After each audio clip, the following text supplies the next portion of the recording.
In November 1957, a routine missing person investigation led police to a rundown farmhouse on the outskirts of Plainfield, Wisconsin.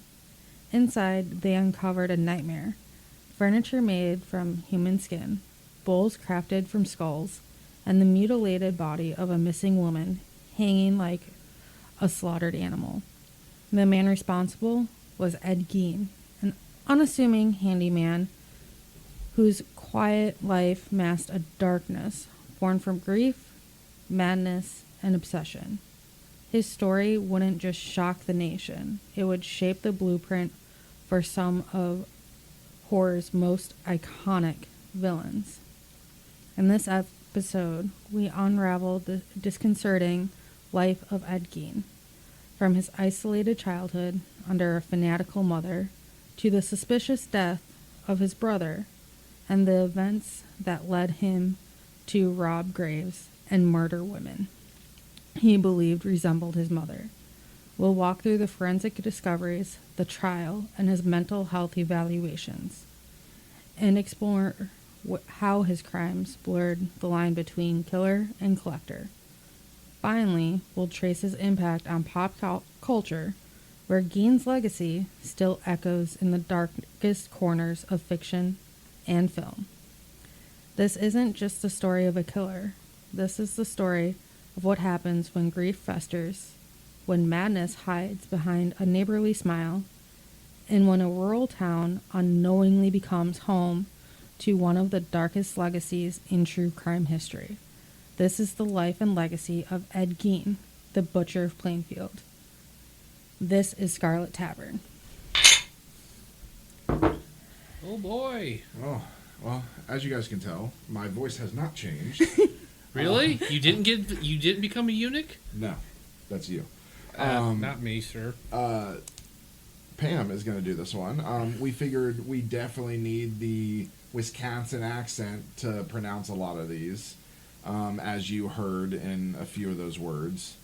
And this is Wisconsin's pride and joy. No. Is Ed Gein. No, that's Jeffrey Dahmer. Yeah. I grew up a short distance from Plainfield. Dahmer. Ed Gein was something you never spoke about. That's right. You are from the general area of where Ed Gein was from. That is why I decided to take this one, so then I could pronounce the words properly. She was just mad that the last season when we did this, or first season when we did this, we mispronounced all of the cities. And it's mostly Ben's fault. It's actually really not. It really is, because you could have corrected me, because you've been married how long? I want to say this. I've never tried to pronounce Wisconsin names. They're just beyond comprehension. I did watch that episode. Ben did correct you. You just said it. If she wanted it correct, she should be in the podcast. Well, but yeah, so this is a special night, and for that, I wish I had made my coffee Irish that I'm drinking. Can I drink? Wow. No. And this is also kind of getting Pam and Ben used to it not being just me, because coming next season, since surprisingly the year is starting to wrap up already, coming next season, we will be bouncing around on who is going to be doing the speaking / the writing.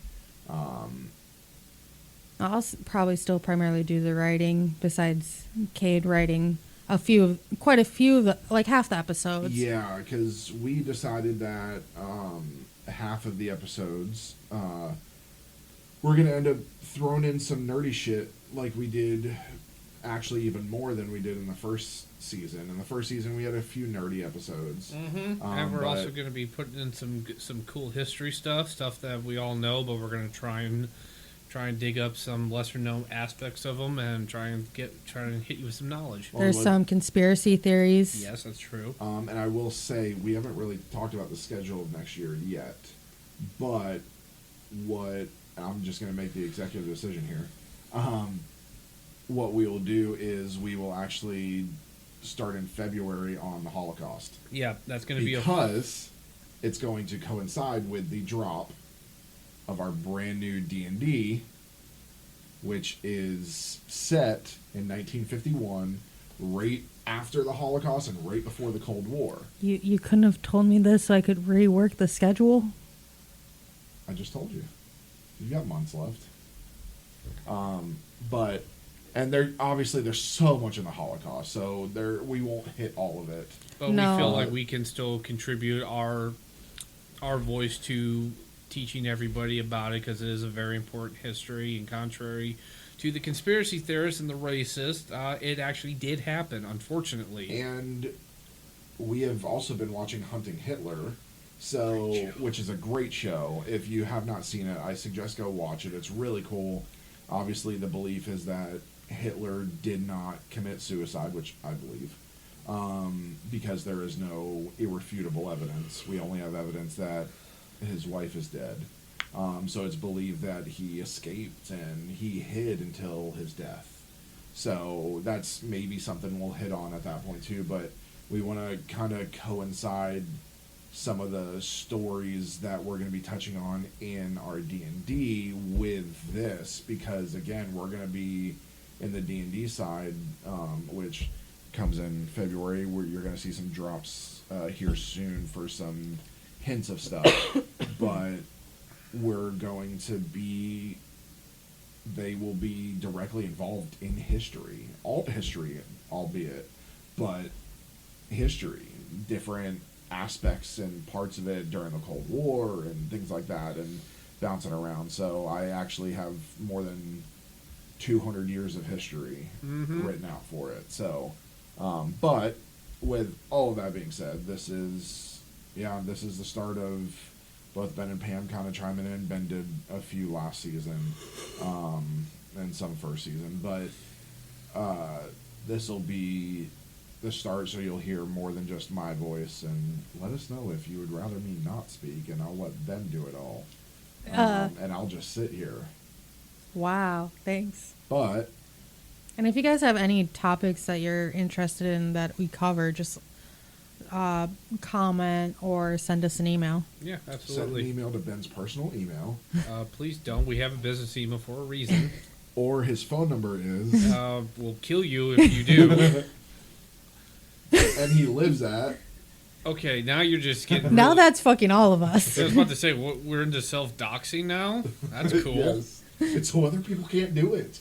It's just like making fun of yourself. Hey, I got an idea. Why don't we just preemptively swat ourselves, too? Sure. No! Hey Siri.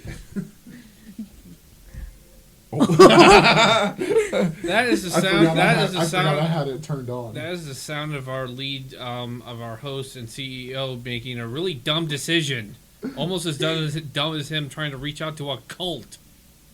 Yes, he reached out to a cult that we And covered. they talked back. Yeah. God, I'll never forgive you for that. Yeah, I mean, if Ed Gein was still around, I'd reach out to him too. No, you would not. Yes, I would. It's so interesting. It's not like I'm telling them where we live. I'm sending them an email. But I could tell them Ben's personal information. Don't you dare. Social. Ed Gein would wear you like a skin dress. No, he would more than likely wear me versus him. That's true. You have no hair, so he would. Wow. Okay. Before he was the Butcher of Plainfield, Ed Gein was just a strange, quiet little boy growing up in rural Wisconsin. His early life didn't begin with horror. It started with isolation, moral rigidity, and a childhood that was more like a sermon than a family. From the moment he could form memories, Ed's world was dominated by a woman who saw sin in everything, especially other women. Edward Theodore Gein was born on August 27th, 1906, in La Crosse, Wisconsin. The second of two sons, his mother, Augusta, was the towering figure in the household, both physically and spiritually. She was a deeply devout Lutheran, Although her beliefs had been twisted into something far more personal and punishing, she clung to the Bible not as a book of guidance, but as a book of wrath, quoting its darker verses with theatrical passion, always about punishment, damnation, and divine fury, especially when it came to women. And I can say, Wisconsin, if you're not Lutheran, you're Catholic, and vice versa. Mm-hmm. Augusta saw nearly all women as instruments of sin.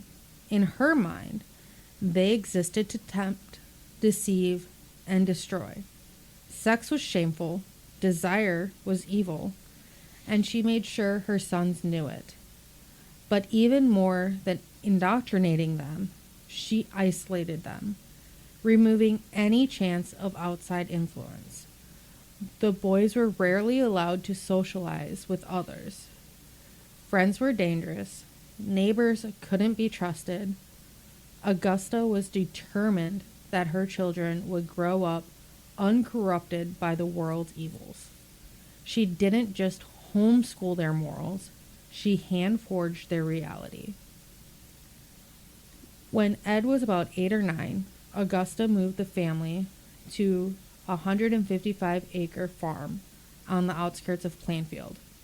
To the townspeople, it was just another remote patch of land, but to Augusta, it was a sanctuary, a place far from the filth and temptation of town life.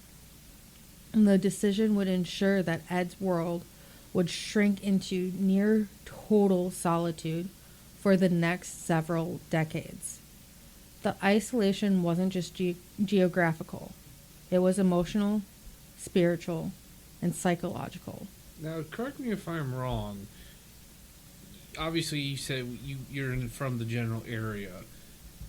In relation to this was 155 acres? Is a pretty big parcel That's of land. huge.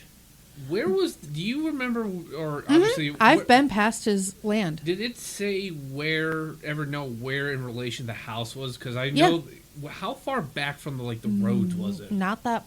It was. It's not that far. Yeah, it wasn't that far back from the road. It was mainly so in that area. It's a lot of farmland. Okay. It's not. So you typically have the house close to the road, and then the farms behind it. The farms behind it and to the sides of it. So the house is kind of like centralized. Okay. In the middle of the fields. I don't know why, but I always had heard the house was really deep back in the property. No, and we'll get into it later. Why certain things, why people speculate it wasn't an accident. At school, Ed struggled to fit in. He was a strange, awkward child with a drooping left eye, a soft voice, and a tendency to laugh at seemingly nothing. Other students noticed. Teachers described him as distant, intelligent when it came to reading, but with poor social skills and almost no confidence. He was the kind of child who sat alone during lunch and avoided eye contact. He wasn't outwardly disruptive. He didn't belong. And whenever he tried to form bonds or friendships, Augusta punished him hard. Even basic social experiences, such as talking to classmates or visiting neighbors, were treated by his mother as moral trespasses. She would berate him, quote scripture, and remind him that the outside world was nothing but temptation and evil. Eventually, Ed stopped trying. His world narrowed to the farm, his chores, and his mother's moral rants. Thank God. I grew up very religious, but thank God it was not like this. And so I have family that are Lutheran, and I was confirmed as a Lutheran. Baptized and confirmed as a Lutheran. Not every Lutheran is exactly that. It's very rare to find someone this devout. Keep in mind, this is also. I mean, this is the early 1900s still. Also, I get the feeling Augusta was just Looney Tune. So while she nominally fell under Lutheran because she was probably raised that way, she could have been a Baptist for all intents and purposes. I mean, just keep in mind, we'll talk about it. Her favorite books of the Bible were Leviticus and Revelations. I don't think I have that in there. Yes, you do. Okay. Yes, you do. I just read it. I read it. It's in there. I don't remember. Yeah, so Revelations and Leviticus. I know Catholics don't talk about Revelation. Well, so interestingly enough, this happens. I'm told this happens in at least around middle school, in every religious class and Catholic schools. Like us kids in religious class get bored, and we're not allowed to do anything else. So at least when I was there, we didn't have technology. So we read Back the in book. the 1800s. Anyway, somebody would open the Bible and just start flipping through. They would get to Revelation. Really? Hand chisel? Gotta take notes. And hieroglyphs. And we'd be like, oh, Revelations, all this messed up stuff is happening. And I remember one of the sisters, she just had enough of us kids going into this. She's like, listen, Revelations is there. We know it exists or whatever. It's like it's not happening. We'll all be gone and off to heaven by the time Revelation starts. So don't worry about it. It really feels like Revelation is just. I really feel like there's Catholic teachers, priests, nuns, whatever.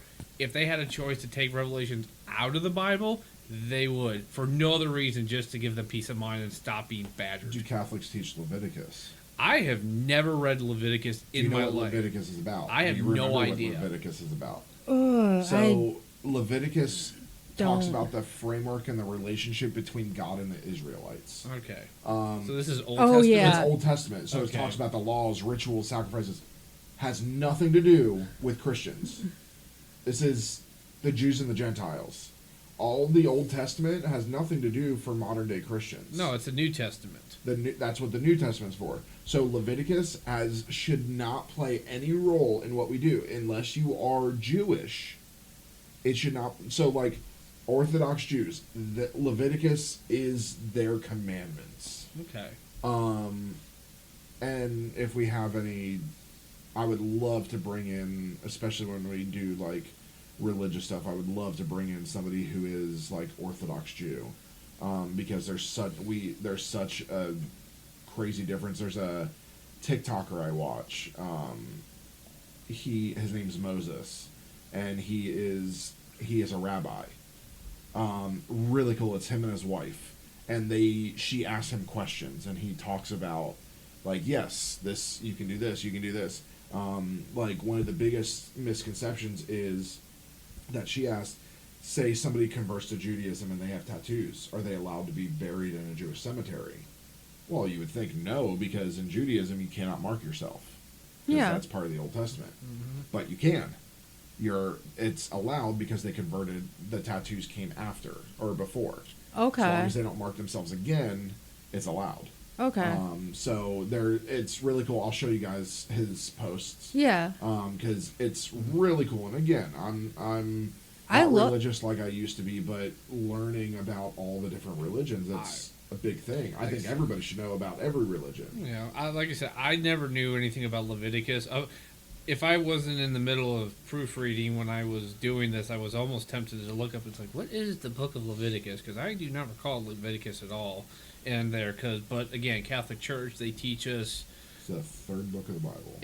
You're taught. Yeah, I was like, Genesis, Exodus, Leviticus, Numbers, Deuteronomy. I could go through the whole thing. I remember we learned in religious classes, we learn history. So we start with Genesis, Exodus, and then we just That's funny that you jump. Yeah, and then You we skip Genesis, Exodus, boom. Yep. We go, like, we'll make there's a few things we'll reference here and there in the Old Testament, but really we jump right to the Old Testament. We're right up until the Gospel of John, Psalms, depending on what we're doing, and Proverbs. Yeah, and that's it. That is the religious history and classes what they teach. At least when I was in there, they really skip a lot because Genesis, Exodus, Leviticus, Numbers, Deuteronomy, Joshua, Judges, Ruth, First and Second Samuel, First and Second Kings. Deuteronomy, yes, we did touch on Deuteronomy, but in like the early classes because that's also part of the history. Correct. So that's it. We never did Leviticus. We never Joshua, Judges, Ruth. Nope. First and Second Samuel. Nope. I'm reading this because in order to remember them, I have to sing it. When I was like 3, I was able to do this. First and Second Chronicles, Ezra. What's Ezra? A person. Ezra, Nehemiah, Esther, Job. We heard the story of Job. Yeah, it's a book of the Bible. Yeah, Psalms, Proverbs, Psalms. You guys obviously. Yes, Psalms are a big part of Catholic. Yes.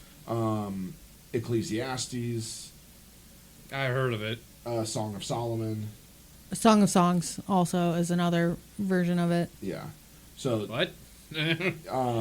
Isaiah, Jeremiah, Lamentations. Yeah, we learned about the prophets. Ezekiel, Daniel, Hosea. We knew of the prophets and what they did, and most of them did. Joel, Amos, Obadiah, Jonah, Micah, Nahum, Habakkuk.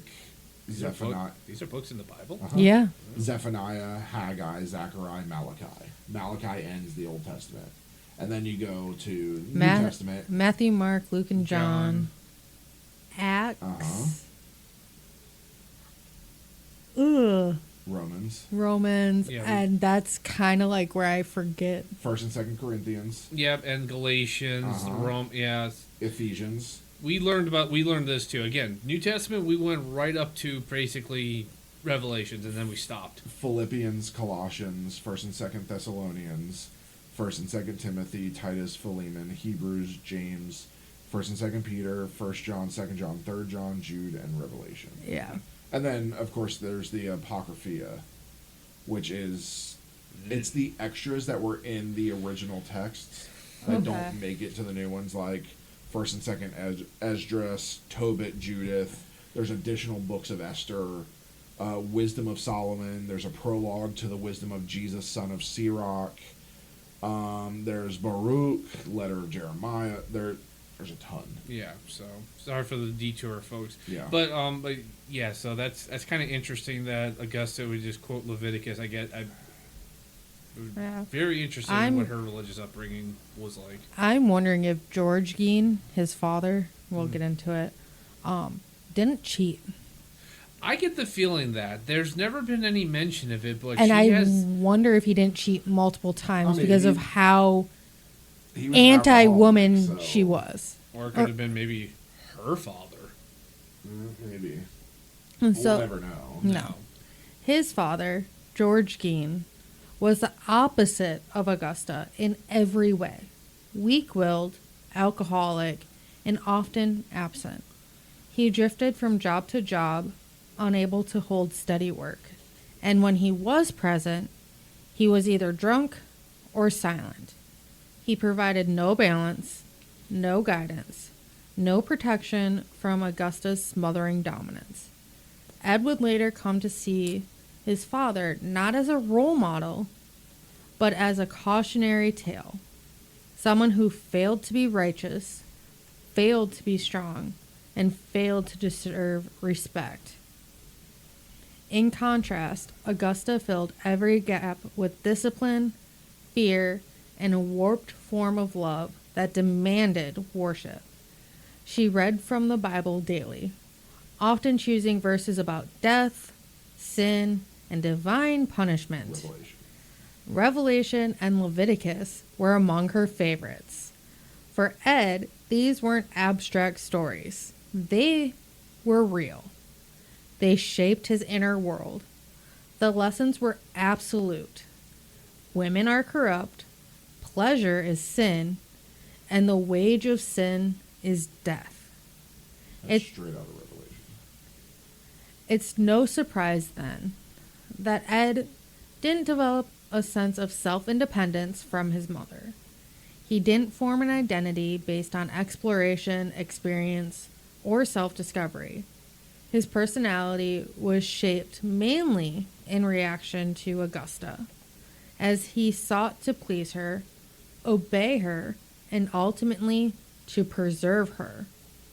She didn't just teach him how to live, but she taught him how to fear living. And here's the kicker. She is twisting this belief in the Bible because she wants to be so devout to the Bible. The Bible specifically states a man submits, or the woman submits to the man. The man is the head of the household. He is the one that makes the decisions. You must agree with what he says no matter what. It's also the same thing, like divorce is not a thing in the Bible. The only reason you can get divorced and separate from your husband is in infidelity, or you can remarry after death. But this whole like obeying her and all of that, technically, that's not part of, like, you don't obey. You should. It does talk about obeying your parents, but the father is the ultimate decision maker in the Bible. Like, the man is the head of the house. They make the decisions. What they say goes. Yeah. I don't know if Catholicism teaches that, but well, obviously these days we don't do that. Yeah. Well, A with lot don't do Lutheran, it they don't really do that now, if I remember right. I haven't been to a Lutheran church in years, so forgive me. now. Granted, I'm coming from Pentecostal. So. Yeah. But back then, yeah, this is very weird that Augusta would be essentially just stomping on her husband. I think this is the Bible is being used as a weapon against her family, not as a tool to help them. She's, again, maybe if George was a little more, had more of a backbone, he probably could have reined her in. Be like, oh, you want to quote the Bible? Well, listen here, lady, and maybe you could have done that. I don't think it would have done anything, but I think this is one thing that Augusta probably just conveniently overlooked because she's just nuts. There's just no way around it. Augusta's nuts. Yeah, I just want to know how they afforded 155 acres. And It's cheap. yeah, I mean, because Wisconsin would have been very cheap back then. especially in that area, because it's still very rural. It's not. I haven't taken you. You've been through. I've taken you through Plainfield, right? Nope, we've never been through Plainfield. Okay. We'll have to read.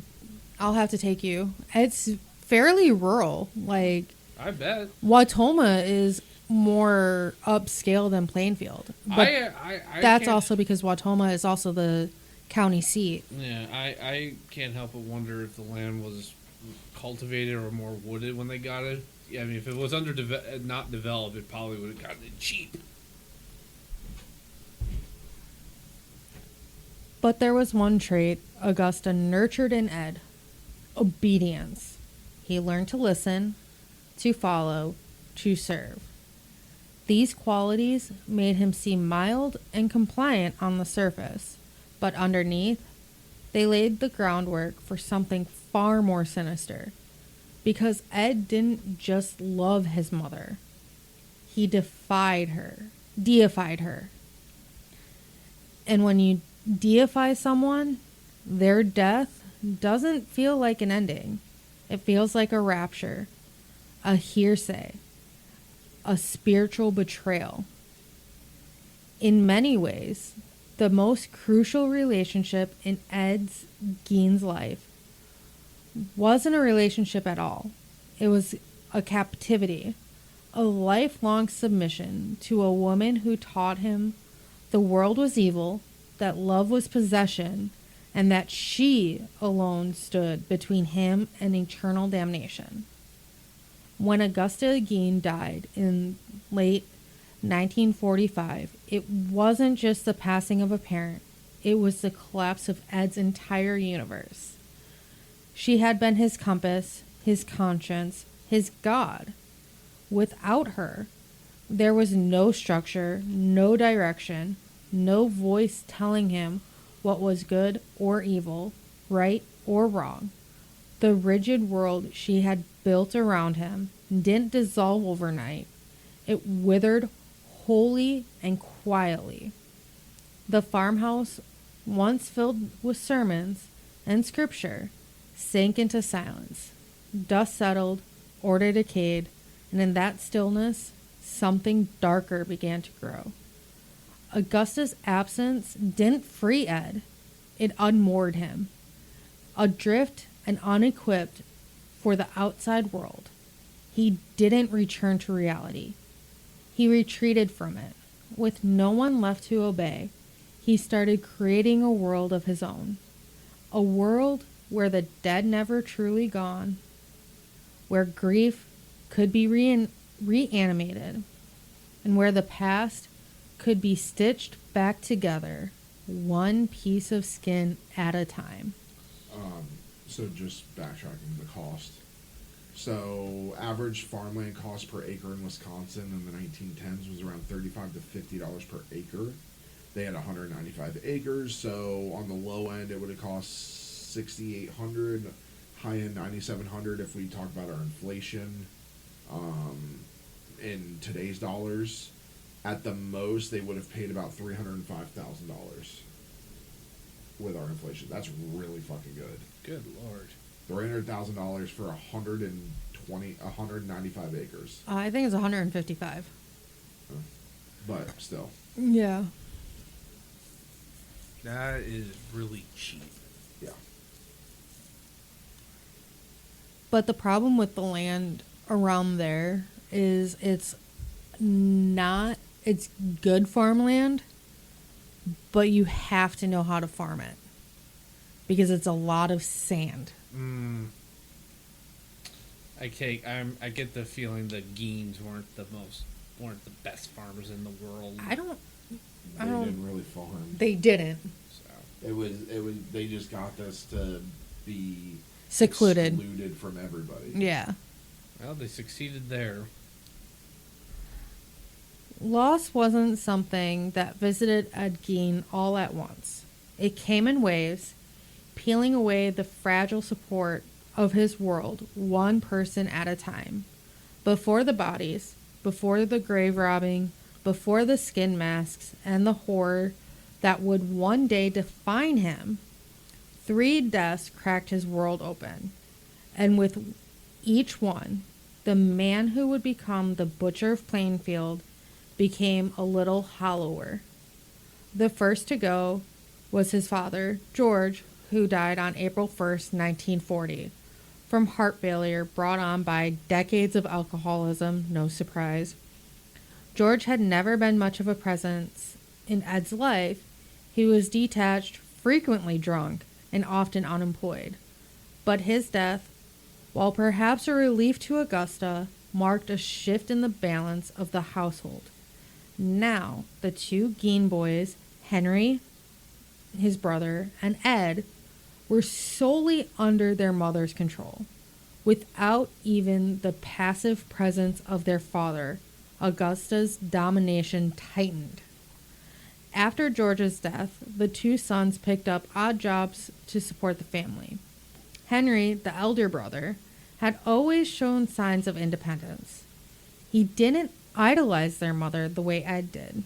He openly disagreed with her and had begun to entertain the idea of life beyond the farm. He started dating a divorced woman with children, an act that Augusta would have found unforgivable. Henry even spoke critically of her in front of Ed, voicing the very things Ed had spent his life suppressing. To Ed, this wasn't just a rebellion. It was blasphemy. Now, correct me if I'm wrong. Wasn't his brother also really, abusive and a bully to Ed? He kind of, obviously he didn't like his mother, but he also took a lot of that frustration out on Ed, 'cause not only just from being the younger brother, but because how Ed was like slavishly devoted to Augusta? We don't really know. Yeah, we They don't. don't talk about Henry much because he did die so early on, and early on, quote unquote, in Ed's life. Yeah, and Ed didn't really, like, we'll get into it later, but Ed didn't really talk. He was very, very quiet all of the time. On May 16th, 1944, the Gein brothers set out to clear marsh vegetation near the edge of their property by burning it, a common practice among farmers and anybody who has an open field, but one that can be dangerous when mishandled. That afternoon, the fire got out of control. Flames leapt across the dry landscape, drawing the attention of the local fire department. Volunteers arrived to help contain the blaze, and by the end of the day, the fire had been extinguished. The brothers had seemingly gone their separate ways in the smoke and chaos, or so Ed claimed. When things quieted down, Ed reported his brother missing. Search crews were formed, lanterns and flashlights cut through dusk. But what disturbed those present was not that Henry was missing. It was how quickly Ed led them straight to his body. If I remember right, Ed pretty much, oh, my brother's missing. Let's go look over here. Let's go look over here. Yes. And led them directly to his body. Like, Henry was found face down in an area that had already been searched. There were no signs of it being burned, no indications that the fire had touched him. The official cause of death was listed as asphyxiation, attributed to smoke inhalation. But several people noted something strange: bruising on Henry's head, inconsistent with the idea that he had collapsed from smoke. There was no autopsy, no further investigation, and no charges. It was deemed an accident. Plainfield moved on, but not everyone was convinced. Years later, as details of Ed's crimes came to light, the mystery surrounding Henry's death took on a new shape. One less like misfortune and more like a trial run. Some researchers, including biographer Harold Schechter, have argued that Henry may well have been Ed's first victim. And this is actually the theory that a lot of people have, is that Henry was Ed's first victim. I can see it. Whether it was rage, a calculated act of silence, or a slow moral erosion that allowed Ed to stand by and watch his brother die, no one knows. What is known is that Henry's death removed the last voice of reason in the Gein household, the only person left who dared question Augusta's rule. And just like that, Ed was alone with his mother. I mean, honestly, from what I've read and seen, I don't even know if Ed is capable of basically raging against him. But I guess if he was going to do that, it would be Henry, and Henry would be the perfect one, because all the constant berating, belittling of their mother and Ed, and I'm just gonna go and assume he probably wasn't very kind to Ed. I mean, nobody is. Why should his brother be any different? And he probably just Ed just was like, you know what? But even that would not last. Just months after Henry's death, Augusta suffered a debilitating stroke. Ed, now her sole caregiver, devoted himself entirely to her needs. He cooked, cleaned, and read to her. He waited on her hand and foot, desperate to maintain the fragile, twisted sanctuary she had built around them. But her health continued to decline. In her final days, she was frail, immobile, and irritable, but still capable of delivering moral judgment with venom that shaped Ed's every thought. One incident seemed to rattle both. Ed had taken Augusta to a neighbor's farm to buy straw. While there, she witnessed the farmer beating a dog to death in front of a woman who, as Augusta would later emphasize, was unmarried and living with the man. What disturbed her wasn't the cruelty. It was the moral depravity of a woman living outside wedlock.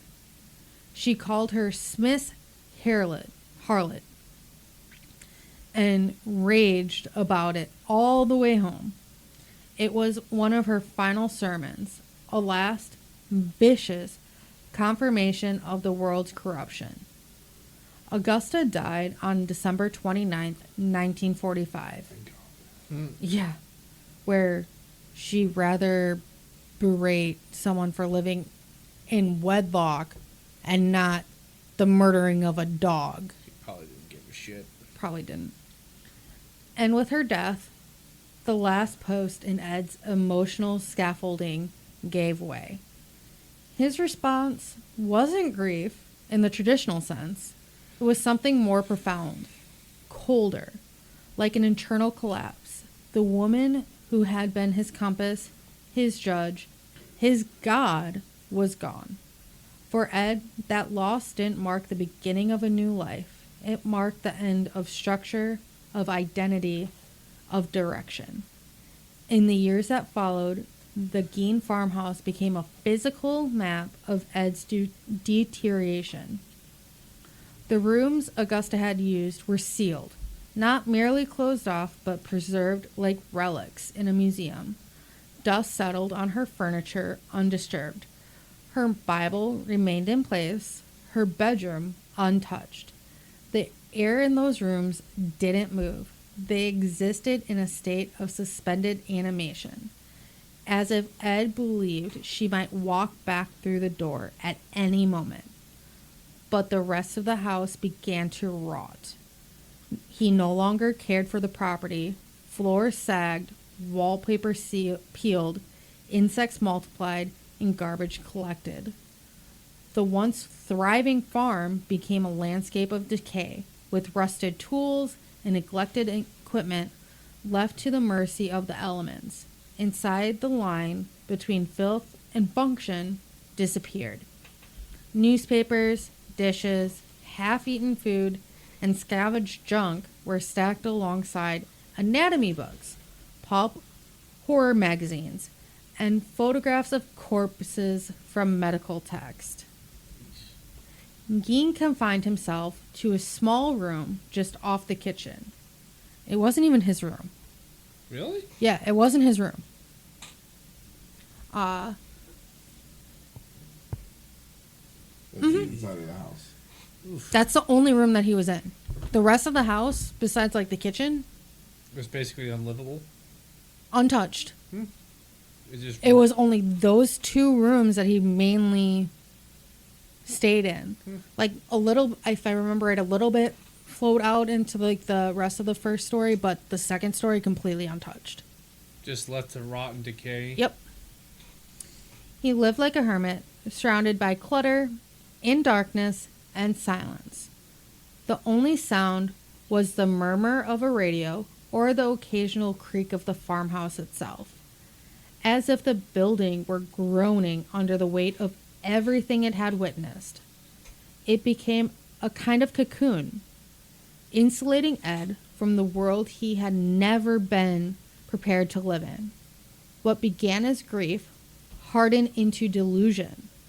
Augusta wasn't just dead. She was still present, everywhere, in the air, in the silence, in Ed's head. The shrine he maintained wasn't about memory, it was about control, about trying to keep her voice alive in a world that no longer had room for it. And as the house decayed, something inside Ed grew darker. Something twisted, stitched together from trauma and fantasy. Without his mother, he was alone. But in his mind, there were still ways to bring her back. Ways that didn't require faith, just flesh. Ed's world, once tightly wound by fear and obedience, had unraveled into filth, fantasy, and festering isolation.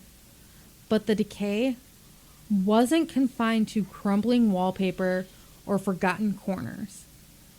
It spread inward, shaping something new and far more sinister. The boundaries between memory and reality, between the dead and the living, began to blur.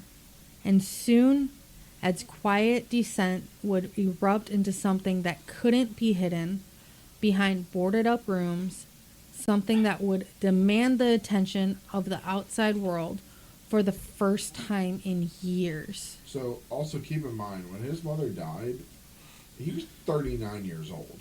He's not a kid. Yeah. He's 39. Mm-hmm. I was doing the He was like 44, I believe, when he was arrested. If I remember right. Something like that. Yeah, 39 years old when he's freaking out like this. So, yeah, it's ridiculous. Yeah. For nearly a decade after Augusta's death, Ed Gein kept to himself, a quiet figure on the fringe of town life. People in Plainfield knew him. They hired him to fix fences or shovel snow. He was indeed strange, but he was also helpful, polite, and soft-spoken. He didn't own a car for years, often walking into town or catching rides with neighbors. If I remember right, he's only maybe a mile or two, maybe 5 at most, from the town center. Okay, so he never really, I guess he never really needed a car? Need a vehicle. No. They were close enough that it was within walking distance. I don't remember the exact mileage. He seemed like a lonely man still grieving his mother in a city that is small. Eccentricity was tolerated, even pitied. What no one realized was that Ed was sinking into solitude. He was spiraling into obsession. During those silent years, something began to shift. It was subtle at first. Comments that didn't make sense, questions about female anatomy, inappropriate jokes. He started frequenting a local tavern, where he wasn't known to drink, but where he could observe the women. He read articles about missing persons, clipped stories about murder, and developed an almost clinical interest in female victims. He wasn't just remembering his mother. He was beginning to search for her in the faces, voices, and bodies of other women. The first confirmed victim was Mary Hogan, a sharp-tongued, no-nonsense woman who owned and operated a tavern in nearby Pine Grove. If I remember right, that's like 10 miles, if that. She was everything Augusta Gein would have despised. Independent, brash, sexually confident, and assertive. She smoked, swore, and ran the tavern on her terms. And she vanished without a trace. On December 8th, 1954, Mary closed the bar for the night and was never seen again. The only signs left behind were a bloodstain on the floor and a spent .22 caliber shell casing. Locals speculated she'd left town. She didn't have family in the area, and her confrontational personality had earned her a handful of enemies. But the case went cold. No one thought to look at Ed Gein, the mild, lonely man who often sat quietly in the corner of her bar, watching her with unreadable eyes. Years later, when investigators searched Ed's house, they would find Mary Hogan's face, literally, inside a paper bag. Her skull was stored in a box, but during those years in between, Gein lived without consequences, without suspicion, and without any interruption to the fantasy. He was slowly building. And we'll get more into like what the police found in his house. Spoiler, if you have a queasy stomach, just don't skip that part. Yeah. Then came Bernice Worden. Bernice was a well-known figure in Plainfield, a widow, a mother, and the owner of the local hardware store. At 58, she was respected and reliable. And on November 16th, 1957, she disappeared. That morning, her son, Frank Worden, a deputy sheriff, had stopped by the store and noticed it was closed. Inside, the cash register was open, and there were bloodstains on the floor. Outside, the store's truck was missing. He immediately suspected Ed Gein. And if I remember right, the reason why he immediately suspected him was he found a receipt. Yes, and as we see right here. He also hung around a lot. Yeah. The night before, Gein had been in the store asking about antifreeze. He said he'd come back to buy some in the morning. Oh, God. A receipt for antifreeze was the last transaction written in Bernice Worden's handwriting. That night, police found Gein at a grocery store and quietly brought him into custody. While he sat in a holding cell, investigators headed out to the Gein farm. They weren't prepared for what they found. And this right here is where we say viewer discretion or listener discretion is advised. Highly advised because this is where it gets nasty. I have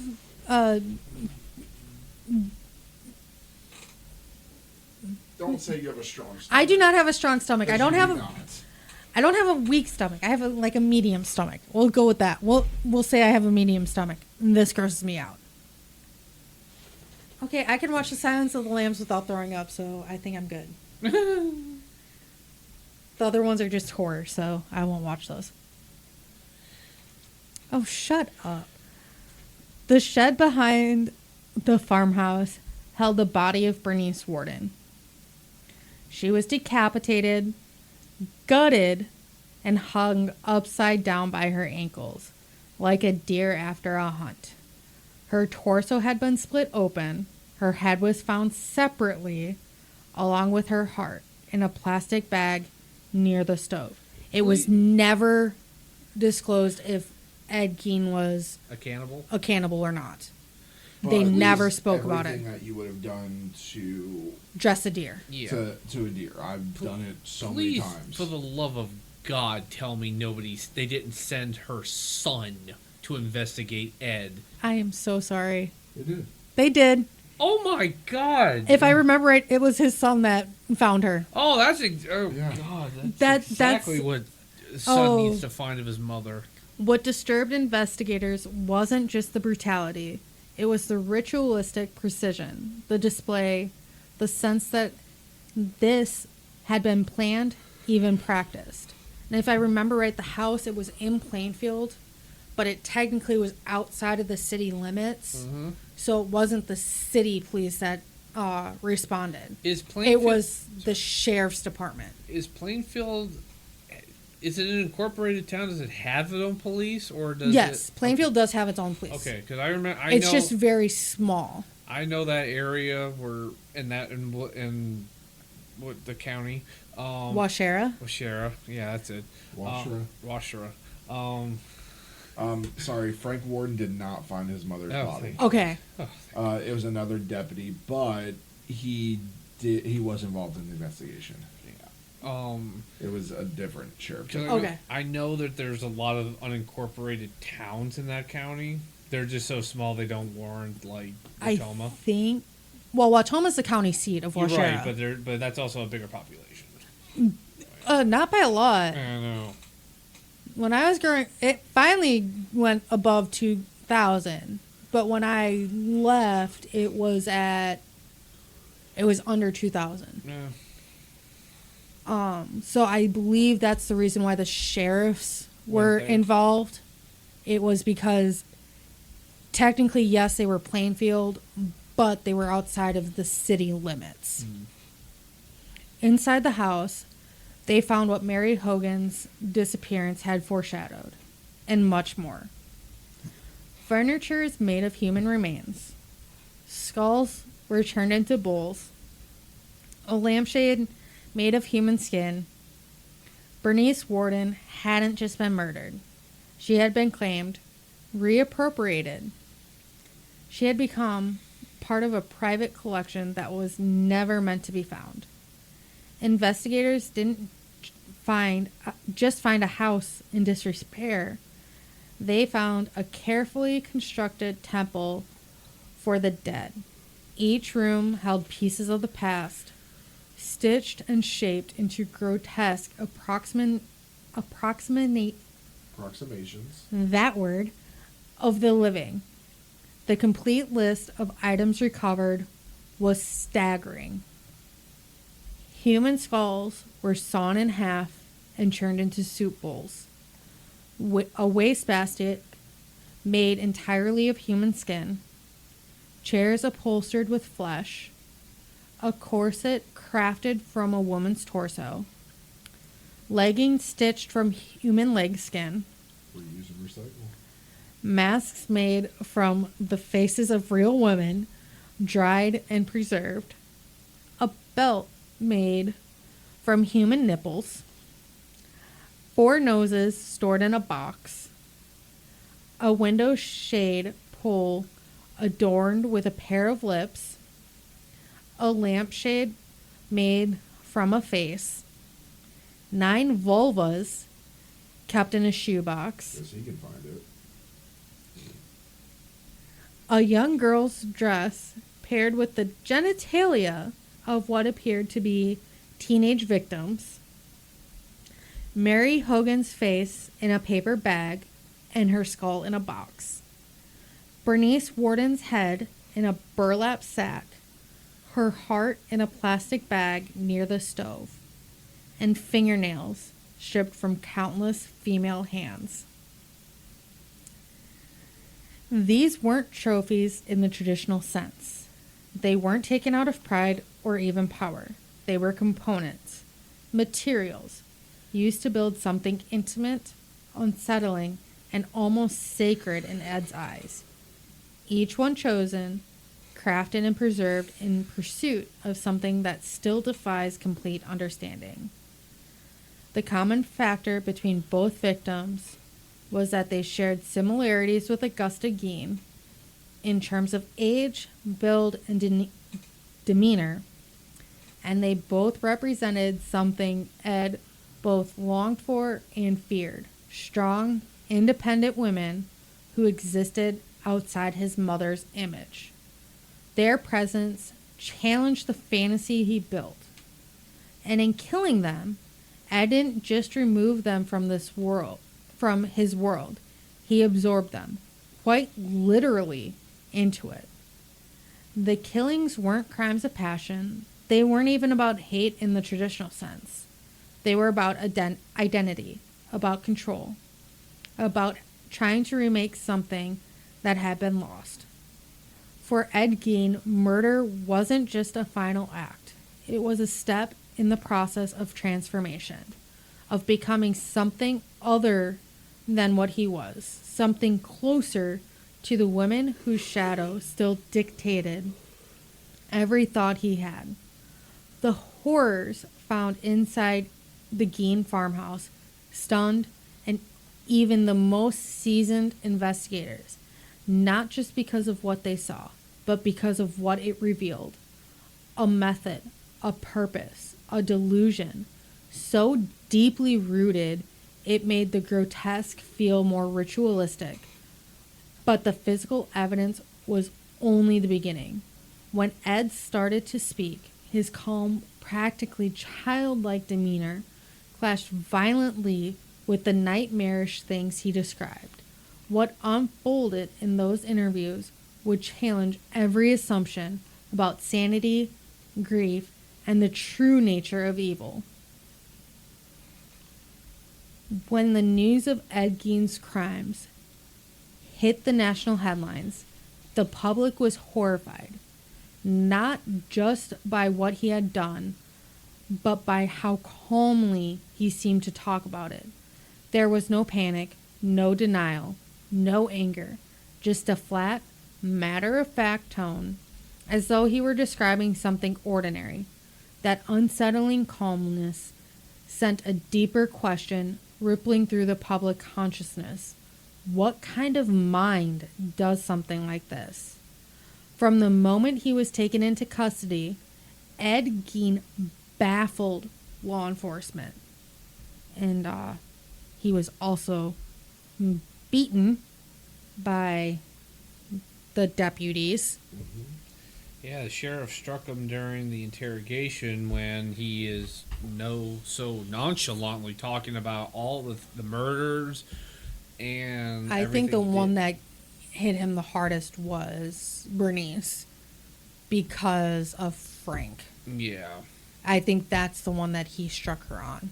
Yeah. Struck him on. From what I remember, I also remember reading this about apparently what was described, the sheriff was becoming very, very undone by what he was hearing.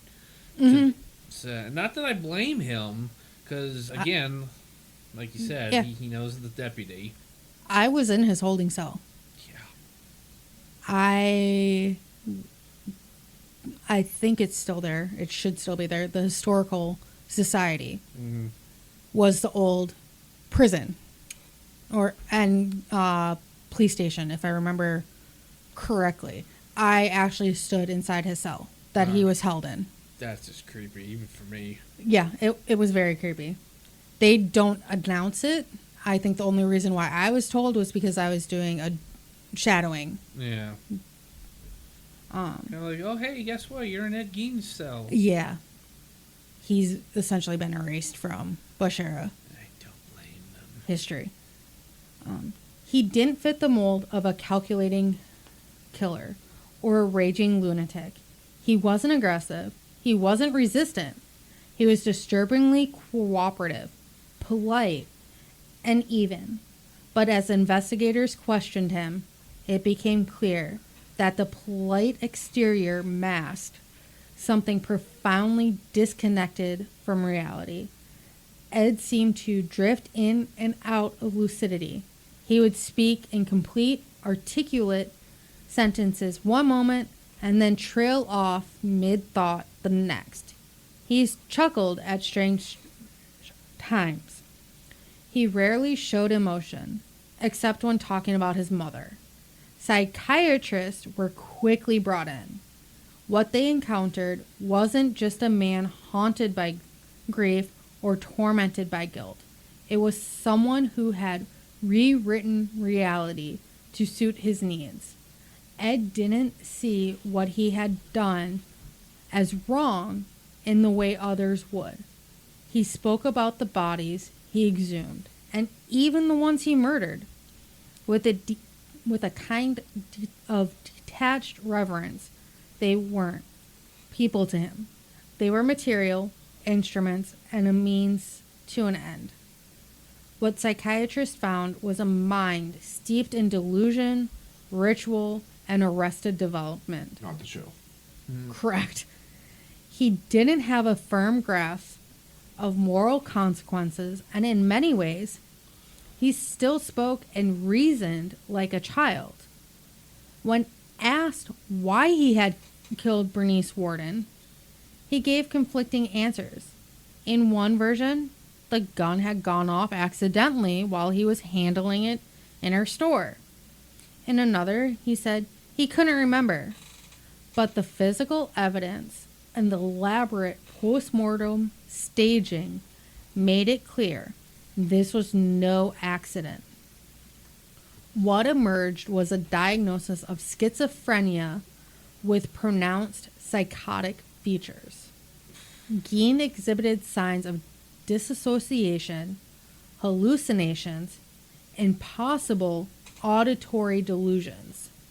Investigators noted his tendency to refer to the force that compelled him to visit cemeteries or commit violence, a force that seemed outside his control. It is uncertain whether this reflected compulsion or belief in an outside force, but to Gein, these behaviors were not acts of evil. They were acts of transformation. Forensic psychologists also noted something else.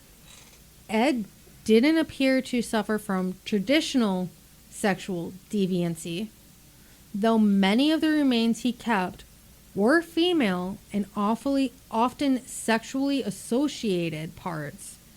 Gein denied necrophilia, stating that the bodies smelled too bad. Instead, his fixation seemed to be identity-based. He was driven by lust. He was driven by obsession, by an obsessive need to possess, and eventually became the woman he had lost. And that I do believe that they did believe him that he never committed necrophilia. No. There's no evidence of it. Yeah. One of the most disturbing revelations came during a psychiatric interview, when Gein calmly explained the purpose of the woman's suit he had began to create from the skins of exhumed corpses. He said he wanted to crawl into her skin, not metaphorically, literally. In his fractured mind, wearing the skin of women who resembled Augusta was not an act of costume or fantasy. It was an attempt at reunion. He wasn't trying to kill his mother again.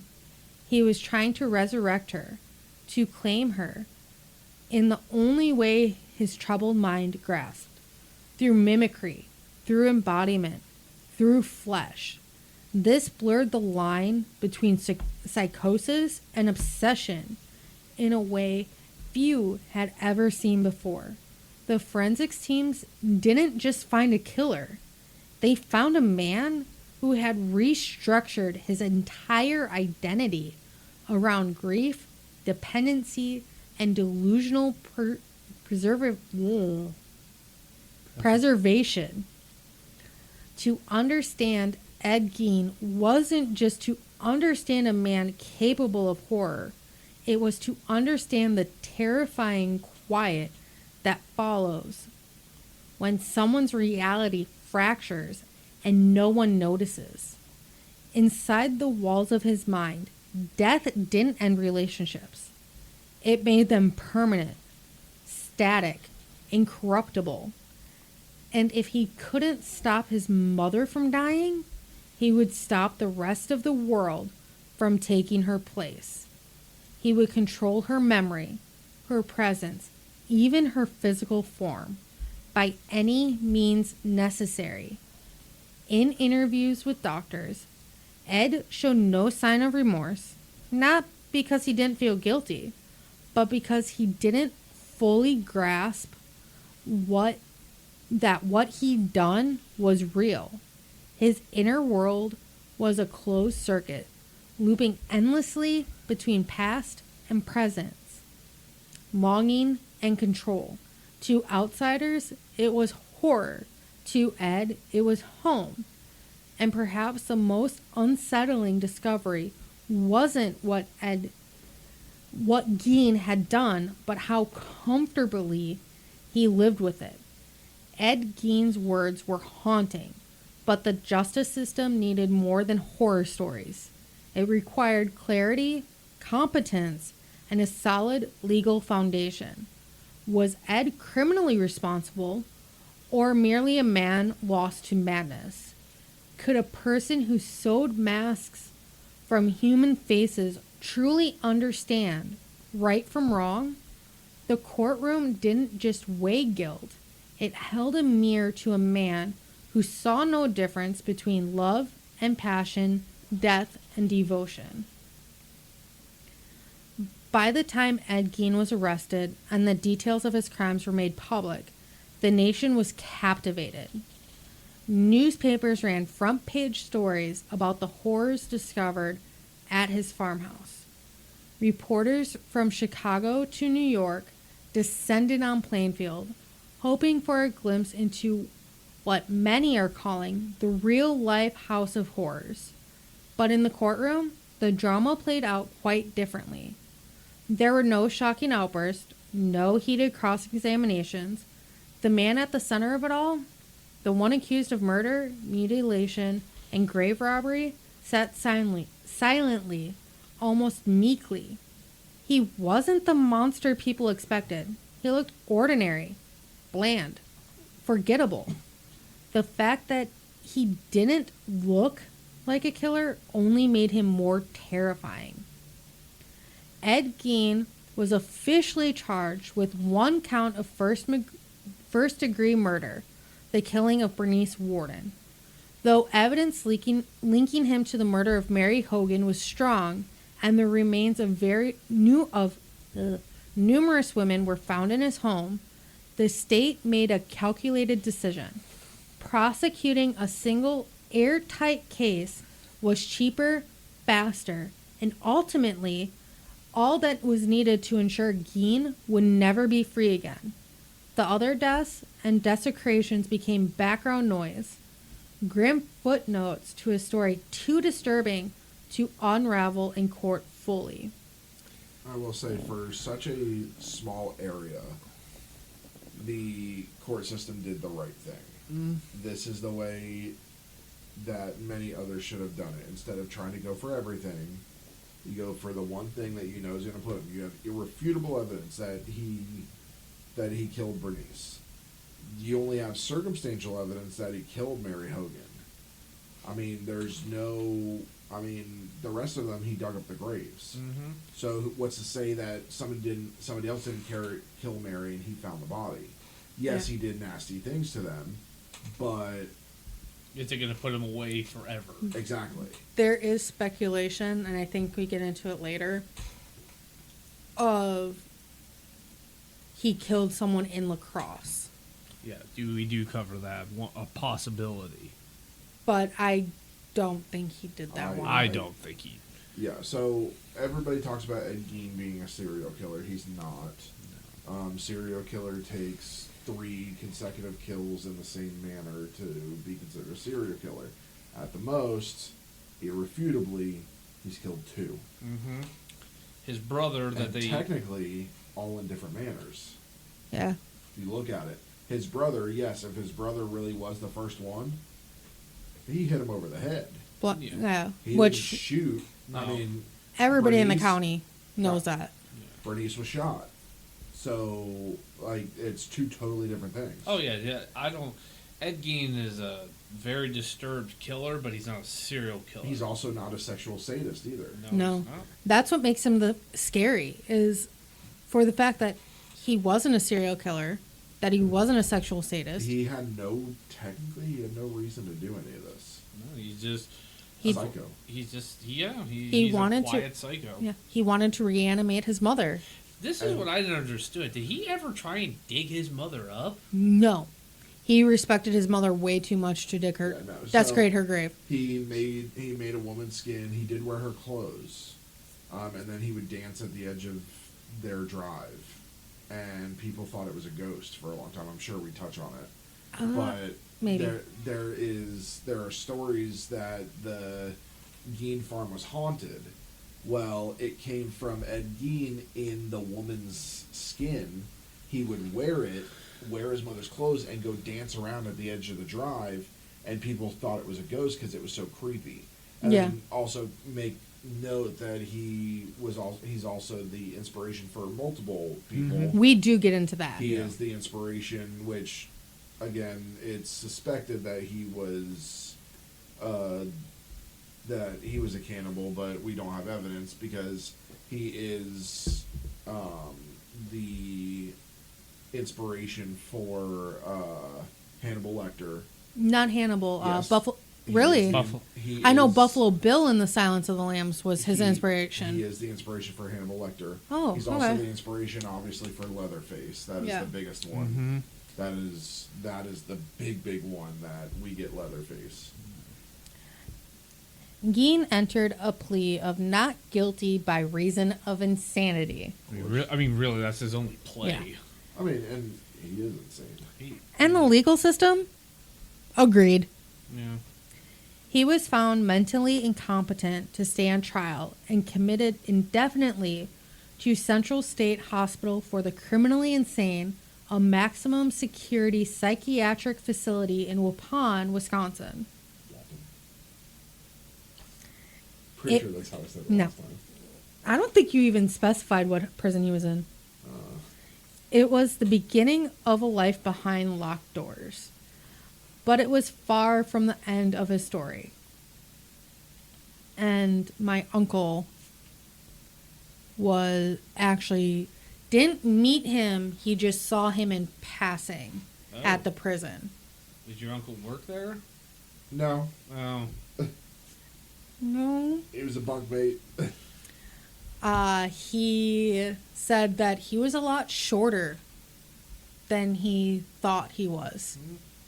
And that's the only thing That's all he said? Yeah. You're short, bitch.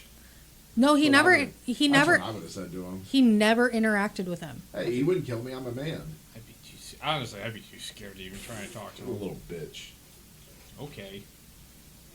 What's he gonna do? Cut my face off? He's a grave robber.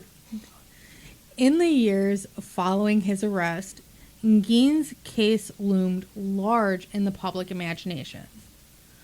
Books were written, jokes were made, songs were inspired. But while the outside world dissected his legacy, and we do get into the songs that were inspired by him, Gein himself quietly faded into institutional life. He didn't resist. He didn't act out. Many described him as a model patient. He followed routines. He cooperated with the staff. He was described as polite, calm, even pleasant, unsettlingly so. He didn't need restraints. He didn't scream at night, and most disturbingly, he rarely spoke about his crimes unless asked. And even then, his tone remained neutral, as if describing something that had happened to someone else. After more than a decade at Central State, doctors reevaluated Gein's mental condition. In 1968, they concluded that he was competent to stand trial. The state moved forward not to challenge his past insanity, but to formalize the legal conclusion. And I believe this is the facility that my uncle, or one of these, met him in. The trial took place in November of that year. At the request of the defense, there was no jury. The entire proceedings rested in the hands of Judge Robert H. Golmar. Very smart. Mm-hmm. Over a week, doctors, police officers, and witnesses testified to Gein's actions, his mental condition, and his confessions. One psychiatrist noted that Gein couldn't distinguish fantasy from reality when under a state of stress. He seemed to exist perpetually. In the end, Judge Golmar found Ed Gein guilty of the murder of Bernice Warden. But in the second phase of the trial, which focused on sanity, the judge ruled that Gein was legally insane at the time of the crime. His verdict, not guilty by reason of insanity. Gein was sent back into psychiatric custody. This time, to the Mendota. Mendota Mental Health Institute in Madison, That's Wisconsin. probably where you're uncle. Maybe? 'Cause that's right up your hometown. No, it's not. It's right up your hometown. Madison is about No. an hour and a half, 2 from my Yeah. hometown, where he would remain for the rest of his life. Life at Mendota was quiet, uneventful, even mundane. For a man whose crimes had shocked the nation, Gein had become remarkably unremarkable behind hospital walls. He read books, he painted, he ate meals in silence.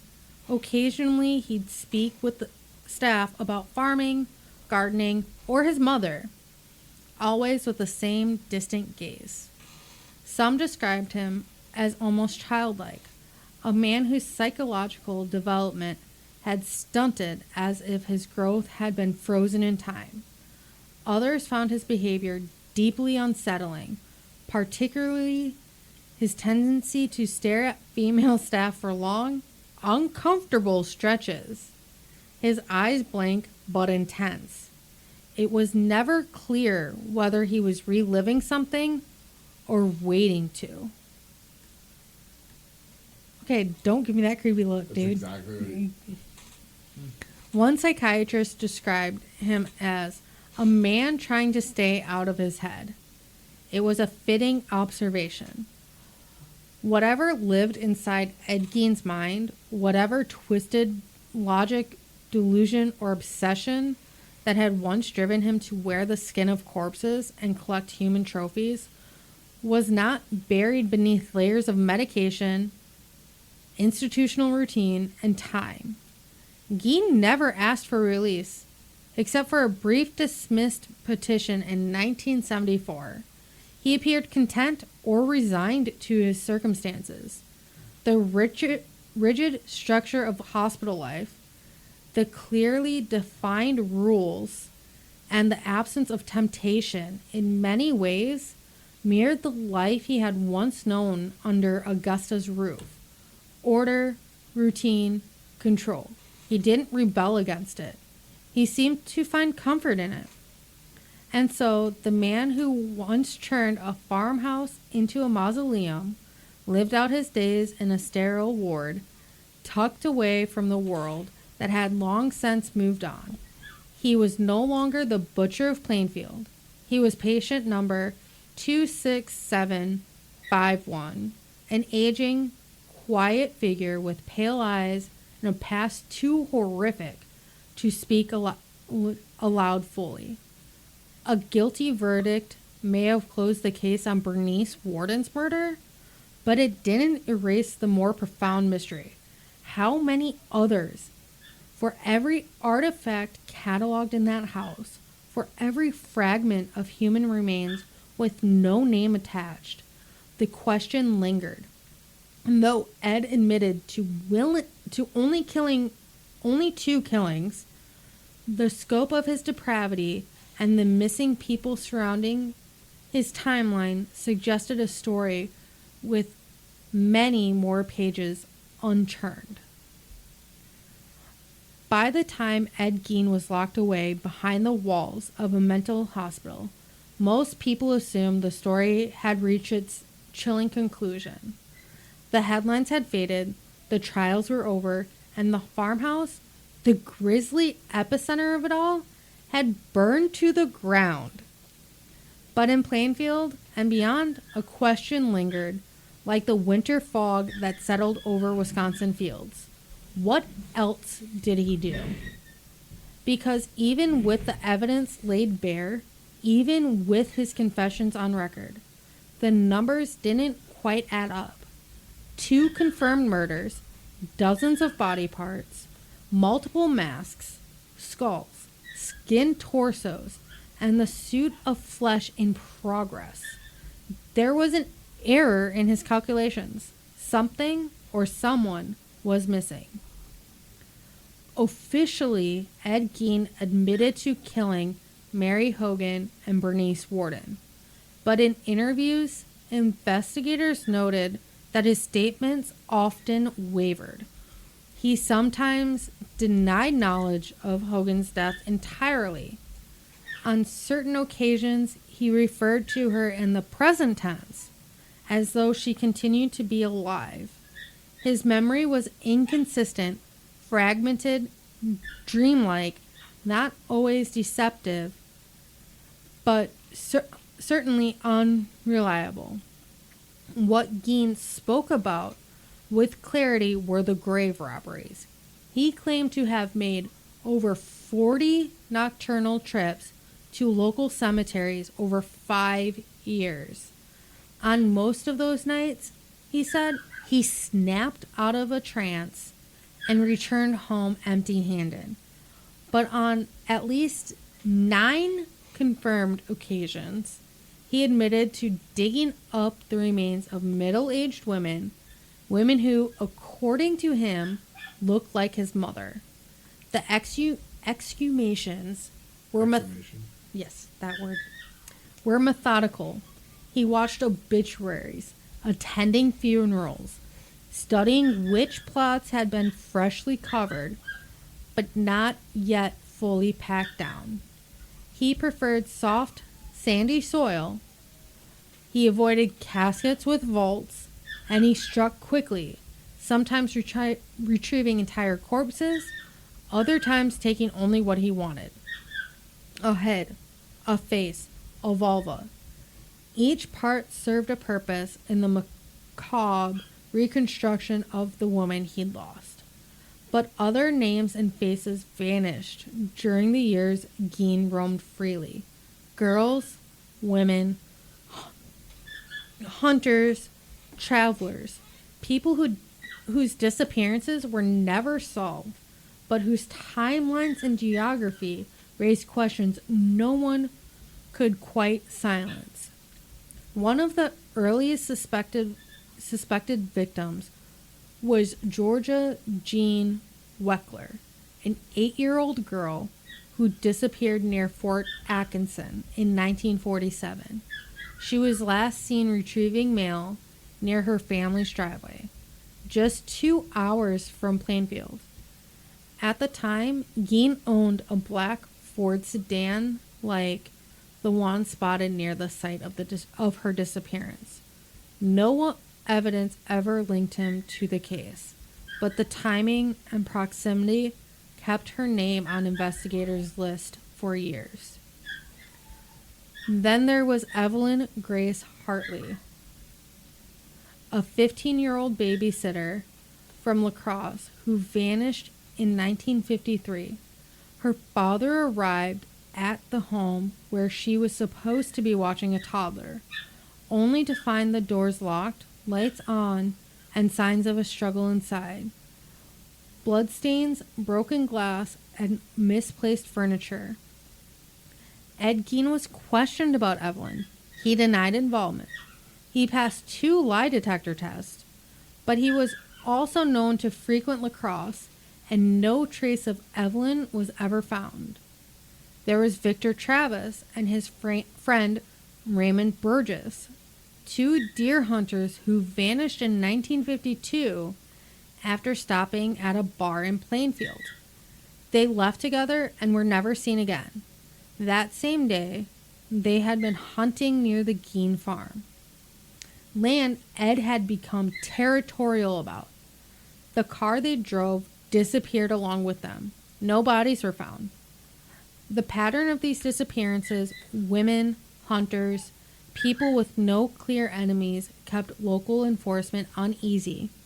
Gein was cooperative to a point, but when questioned about the missing, he either denied involvement or said nothing at all. He never bragged. He never slipped. He simply didn't talk.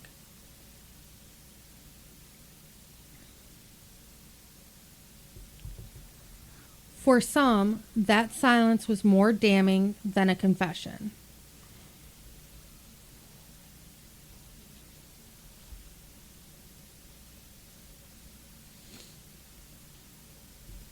And this is going to go into a part 2. We can go ahead and finish this part. Okay. We'll wrap up this part, and then before we get to part 7, we'll wrap it. Investigators remained split. Some believed Gein had only killed the 2 women he admitted to, that his other trophies were taken from graves. Others weren't so sure. They pointed out that exhuming a grave is labor-intensive, even for a healthy man. And Gein was wiry, physically unimposing. Could he have done it alone, night after night? Or was it easier to take someone alive? Then there were the physical inconsistencies. Skins found in his home were fresher than expected. Certain remains showed signs of post-mortem handling that didn't quite match decomposition timelines. Some items, like the young girl's dress or vulvas belonging to teenage girls, raised even more disturbing possibilities. The cemetery logs didn't account for everything, and without full forensic capacity, many of the remains were never matched to any known victim. Plainfield residents began to wonder whether the missing had ended up closer to home, not in a distant ditch or a forgotten field, but beneath their feet. Could some of the graves in Plainfield Cemetery, the same place where Ed Gein now rests in an unmarked plot, still hold secrets? Could some be empty altogether? Over the decades, family members of the missing pressed for answers, and some requested that cemeteries be re-examined. Others pushed for DNA testing of the unidentified remains recovered from the Gein's home. But time, money, and bureaucracy worked against them. Evidence degraded, files were lost, and eventually, so was momentum. What remained was a chilling reality. We may never know the true number of Ed Gein's victims. He never confessed to more, but he never had to. The horror of what was found was enough to eclipse everything else. And maybe that's how he wanted it, to bury the truth alongside everything else he couldn't let go of. Even now, decades later, Ed Gein's case doesn't feel closed.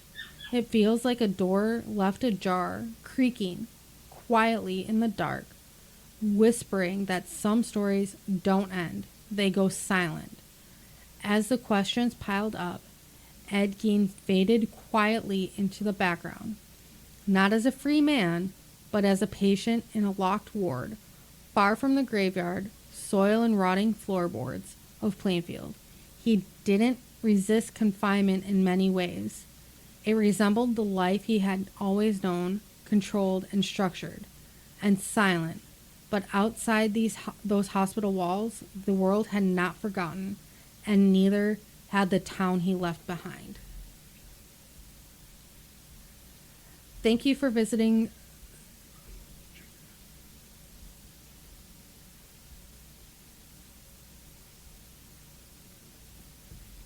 The house is gone. The town tries to forget. Ed Gein fades into the walls of a mental hospital, his crime sealed behind institutional doors and rural silence. But even as the smoke clears and the headlines yellow, the story is far from over. Because what Ed Gein left behind wasn't just horror, it was influence. In the years that followed, his name would twist its way into novels, into film reels, into the DNA of a new kind of monster. Not the kind with fangs and claws, but the kind who smiles politely, the kind who lives quietly next door. In part 2, we'll explore how Ed Gein became something bigger than the crimes he committed, how he evolved into the blueprint for some of pop culture's most chilling icons, Norman Bates, Leatherface, Buffalo Bill. We'll pull back the curtain on the stories he inspired and ask the question, why does Ed Gein still haunt us, even now? The farmhouse burned, but the legend, it spread like wildfire. Thank you for visiting Scarlet Tavern. Remember to turn in your glasses, push in your seat, and as always, Tip the Bard. Good night, everyone. Good night. Good night.